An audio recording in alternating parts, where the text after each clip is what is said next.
Hey, ¿qué tal amigos? ¿Cómo están? Bienvenidos a un nuevo video con el profe Joan.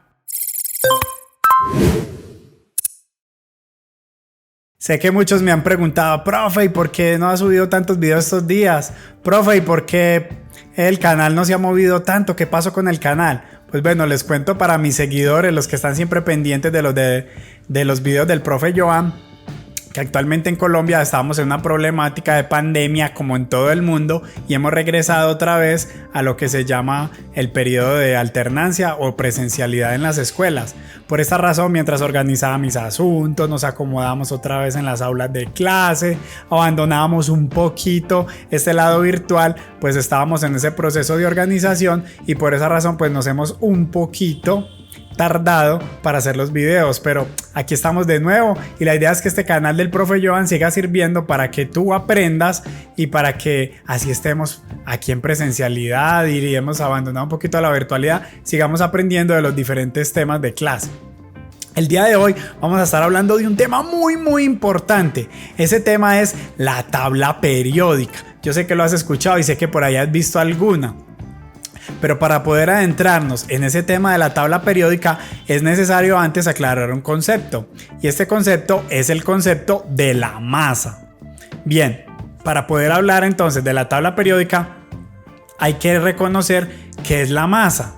Y si vas a un libro o a internet, generalmente vas a encontrar que la masa es todo aquello que compone el mundo en que vivimos. Todo lo que ocupa un lugar y un espacio está compuesto de masa. Entonces, según esta definición, la masa es lo que compone todas las cosas que tenemos a nuestro alrededor. ¿Y qué tiene que ver eso con la tabla periódica? Es que esos tipos de masa que podemos encontrar están allí en la tabla periódica y ahorita vamos a ver de qué manera. Pero entonces eso me genera una duda muy interesante de por cierto. Chicos, ¿no se han puesto a pensar entonces si todo está hecho de lo mismo que se llama materia, o sea, todo el universo, y todo el universo estamos hablando de cosas muy diversas como una estrella, un planeta, un río, un perro, una mesa, una hormiga, un pedazo de hierba, el aire mismo, todo está hecho de lo mismo? Entonces diríamos, interesante, si todo está hecho de lo mismo, ¿por qué razón entonces todo no se parece? Porque una estrella que es luminosa, caliente y ardiente no se parece a un bloque de hielo de la Antártida que es frío. Porque son tan diferentes. Luego no están hechos de materia. En la Biblia y en otras religiones nos hablan de que el universo fue creado por un Dios todopoderoso. Y en algunas nos cuentan que Dios tomó barro y que con ese barro creó al hombre. Y con el mismo barro hizo un árbol. Bueno, más o menos así es el concepto de masa. Imagínense en que ese barro es la masa y con ese barro está hecho todo el universo. Pues eso nos genera esa duda que les conté. Entonces, ¿por qué si todo está hecho con ese mismo barro que es la masa, por qué no se parece? El ser humano durante cientos de años se preguntó esto. Pero entonces, ¿por qué no se parecen las cosas? Antes de hacer esa pregunta, entonces algunos otros se habían aventurado a decir cómo era más o menos la creación de las cosas, de qué estaban compuestas. Los primeros, que fueron los griegos, que siempre por allá yo te he contado que pensaban los pensadores, dijeron, vea, el universo y la Tierra está formado básicamente de 4 elementos, que son la tierra, el agua, el aire y el fuego. De esos 4 se forma todo. Algunos se aventuraron también a decir que en el espacio exterior, fuera de nuestra Tierra, existe otra sustancia que se llama el éter, que es una sustancia vacía donde están todas las cosas puestas ahí, flotan sobre ese éter. Entonces, en ese entonces se creía eso. Todavía no se había estructurado bien lo que es el compuesto de la materia. Cuando él se viene a estructurar, entonces nos ponemos a pensar, pero entonces ese barro, ¿cómo es que hace todas las cosas para que no se parezcan, para que sean tan diferentes? El ser humano entonces descubrió que la materia está compuesta por unas partículas muy pequeñas que llamamos elementos, que a la vez un elemento está compuesto de átomos y que si es del mismo átomo, entonces es un elemento.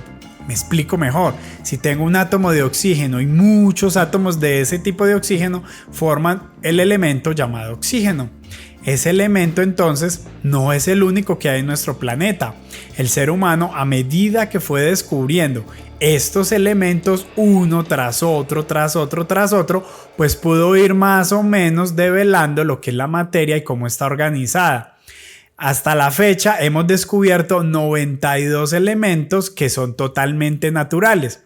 Ya en el laboratorio el hombre ha logrado sintetizar otros tantos elementos y quien los ha sintetizado pues le ha puesto su propio nombre. Lo mismo con los que se han descubierto, pues las personas que lo descubren les han ido poniendo esos nombres que tienen. Yo sé que tú conoces muchos de ellos que luego vamos a mencionar, pero entonces la materia está compuesta por diferentes tipos de elementos. Por esa razón es que esos 92 naturales que habitan nuestro planeta forman todas las cosas y por eso es que pueden haber tantas combinaciones. Y yo, por ejemplo, un ser humano, no me parezco a este micrófono que es de plástico. Difícilmente me parezco a este micrófono yo como ser humano. Por esa razón y porque hay diferentes tipos de elementos es que pueden suceder todas esas cosas tan maravillosas en nuestro planeta. Pero entonces vamos a develar cómo se fue organizando y de dónde surgió la idea de esta tabla periódica. Resulta que quienes fueron descubriendo esos elementos dijeron, tenemos que hacer algo para organizarlos, porque es que los tenemos unos por aquí, otros por allá, descubrimos este, descubrimos aquel, y hay que buscar una manera de organizar esos elementos. Al hombre se le ocurrió la grandiosa idea de crear una tabla donde pudiésemos guardar estos elementos, pero en un inicio esta tabla se organizó de una manera muy diferente a como la tenemos organizada hoy en día. Pues ¿por qué? Porque habían menos elementos descubiertos, porque el hombre todavía no había encontrado todos los que había, entonces no podía establecer tantas semejanzas y tantas diferencias entre esos elementos para tener una tabla totalmente organizada. Fue a medida que fueron descubriendo esos elementos que el hombre se le ocurrió ponerlos en un lugar o en otro. ¿Cómo podían clasificarlos si todavía no los conocíamos? Entonces, esa tabla periódica fue yéndose al punto de que la tuvimos que ir organizando. Por lo tanto, el hombre, a medida que descubrió no solo los elementos, sino otros conceptos, como el concepto mismo de átomo, porque en ese entonces pues todavía no conocíamos que el átomo era la partícula más pequeña hasta ese entonces que se conocía. Hoy en día conocemos incluso partículas subatómicas que son mucho más pequeñas, pero el hombre entonces, cuando descubre ese concepto de átomo, de elemento, de compuesto, es que decide entonces ir reformando el concepto de la tabla periódica y de cómo organizamos todos esos elementos que tenemos en nuestro planeta y en nuestra naturaleza. De esta manera entonces fueron organizándose uno tras otro. Las primeras organizaciones, algunas se valían por semejanzas, por reacciones entre compuestos, algunos otros científicos propusieron la valencia o el número de electrones que puede tener ese átomo a su alrededor, dependiendo si se parecían unos con otros, los fueron organizando. Otros dijeron no, organicémoslo de acuerdo al peso que tienen. Entonces al hombre se le fueron ocurriendo muchas ideas hasta llegar al concepto actual. El concepto actual de tabla periódica básicamente se basa en el de una persona, y es un científico que se llama Mendeleev, de apellido Mendeleev, Dmitri Mendeleev, a quien más o menos le dio una cierta organización en la que basamos nuestra tabla periódica de hoy en día. Pero bien, ¿cómo está organizada la tabla periódica que tenemos hoy en día?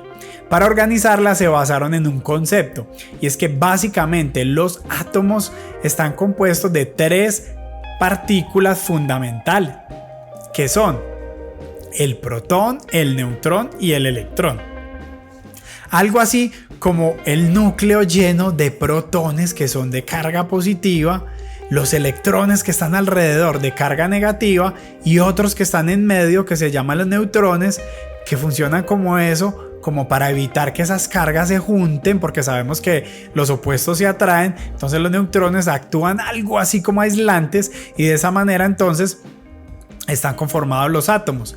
El hombre entonces Y estos científicos llegaron a la conclusión de que a mayor número de protones los elementos tienden a tener más masa, son más masivos, más pesados, y a menor número de protones tienden a ser algo más ligeros, algo así parecido como a los gases.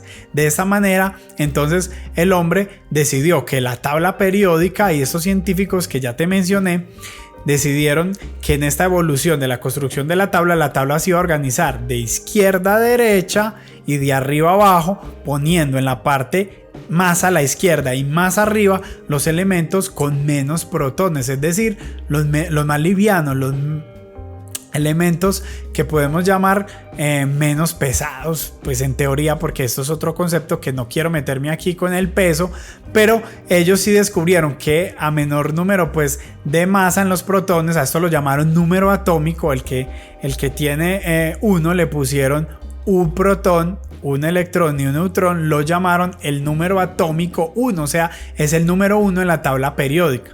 En este caso tenemos al hidrógeno. Por esta razón entonces, que es un gas y del que se componen muchas de nuestras estrellas, el hidrógeno número 1 entonces tiene un protón, un neutrón y un electrón, y es, podríamos decirlo así, el elemento con menor masa, y lo ubicaron en esta posición. Y así, de acuerdo a las características que ya te mencioné, que fueron descubriendo sus semejanzas, los fueron acomodando en la tabla periódica hasta la tabla que tenemos actualmente, que pueden tener muchísimos elementos, rondan los 120 en promedio.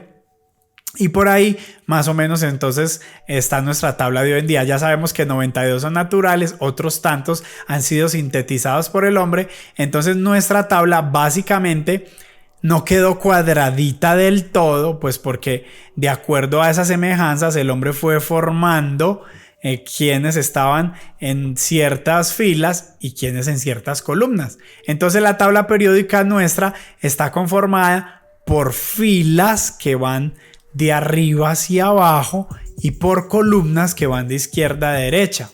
A las filas las llamamos periodos, que tiene que ver con el número de electrones disponibles, y a las columnas las llamamos grupos, que tiene que ver más o menos con la familia a la que representan y el parecido que tienen esos elementos.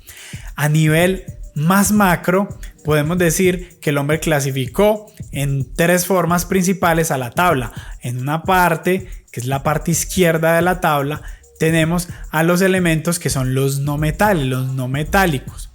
Tenemos a la parte derecha los que sí son metálicos. Por esa razón entonces tenemos no metales y metales, y el hombre decidió meter a otro grupo muy similar en todo el centro de la tabla, a una familia que se llaman las tierras raras. Por esta razón entonces nuestra tabla está identificada más o menos así, a grandes rasgos, en metales, no metales, tierras raras, y en filas que llamamos periodos y en columnas que llamamos grupos, y que cada uno de esos tiene unas características principales que veremos en otros videos, porque si no este va a quedar larguísimo para explicar cada familia, cada grupo que representa, en dónde están, dónde los podemos encontrar. Y yo te prometí entonces que vamos a nombrar aquí algunos de los elementos más comunes que podemos encontrar en casa. Tú has visto, sin embargo, o has escuchado todo el tiempo que cuando respiramos tenemos el oxígeno. Ese es uno, si no el más importante para nosotros, del que podemos vivir, pero también el que está formado en nuestro cuerpo, que es el elemento que llamamos el carbono. Tenemos también otros muy conocidos, vea, la plata. La plata, que no es el dinero, no lo confundan con dinero. La plata es un mineral que todos conocemos pues por su valor. El oro, ese sí que lo conocemos. ¿Cuántos enfermos por el oro y por el dinero? Porque el oro representa dinero, ya que el oro es costoso sacarlo de la tierra y por eso es costoso hacer joyas con él sobre todo. Pero muchos otros, como el cromo, el titanio, el hierro, que utilizamos en tantas cosas, el flúor, por ejemplo, con el que nos lavamos los dientes, el cloro, por ejemplo, que utilizamos en el agua para limpiarla y que le echamos a las piscinas. Y hay tantos aquí que no puedo mencionar porque ya sabemos que son muchos, pero espero que con estos que te he mencionado te hagas una idea a todo lo que puedes encontrar allí en la tabla periódica. Te quiero mandar un fuerte abrazo. que no olvides visitar siempre el canal del profe Joan, que estamos volviendo con toda otra vez a hacer videos, que vamos a estar aquí haciendo de muchos temas, que no te pierdas mi canal, que te suscribas, que pongas manito arriba si te ha gustado este video y que nos vemos en una próxima edición de los videos del profe Joan. Hasta pronto, chicos.